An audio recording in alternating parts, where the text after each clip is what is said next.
ဒီကိုဝင်ဆောင်မျိုးသမီးဟာကုမ္ပဏီအတွက်ဒေါ်လာတန်းချီတန်တဲ့ project ကြီးကိုအောင်မြင်အောင်စွမ်းဆောင်ပေးနိုင်ခဲ့ပါတယ်။သူမရဲ့စွမ်းဆောင်ရည်ကြောင့်ဝန်ထမ်းတွေအားလုံးလည်းနှစ်ကုန် bonus တွေအစမတန်ရရှိတော့မှာဖြစ်လို့ပျော်ရွှင်နေကြတာပါ။ကုမ္ပဏီတစ်ခုလုံးပျော်ပွဲရှင်ပွဲတွေလုပ်ပြီးသူမကိုဂုဏ်ပြုနေကြတဲ့အချိန်မှာပဲ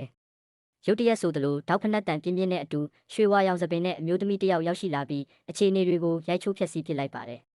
သူမကလက်ရှိအောင်ပွဲခံနေတဲ့ကိုဝင်ဆောင်မျိုးသမီးကိုကြည့်ပြီးနင်ကဒီယာဒူးနဲ့မတန်ဘူးလို့အားလုံးရဲ့ရှေ့မှာအော်ဟစ်စိန်ခေါ်လိုက်တာပါ။ဝန်ထမ်းတွေအားလုံးဟာဒီအမျိုးသမီးဘယ်သူလဲဆိုတာဇဝေဇဝါဖြစ်သွားပြီးသူမရဲ့စပင်အယောင်နဲ့ပုံစံကြောင့်နိုင်ငံခြားကပြန်လာတဲ့ပညာရှင်တစ်ယောက်လားလို့ထင်ကြေးပေးနေကြပါတယ်။ကိုဝင်ဆောင်မျိုးသမီးကလည်းယဉ်ကျေးပြူငါစွာနဲ့နှုတ်ဆက်ဖို့လက်ကမ်းပေးခဲ့ပေမဲ့ထိုမျိုးသမီးကတော့လက်ကိုပုတ်ချပြီးရိုင်းဆိုင်စွာတုံ့ပြန်ခဲ့ပါတယ်။သူမရဲ့အမိကဓာတ်ပေးဖြစ်ပြီးဒီကုမ္ပဏီဟာသူမရဲ့ချစ်သူပိုင်တဲ့ကုမ္ပဏီဖြစ်တယ်လို့ကြုံဝါလိုက်ပါတယ်။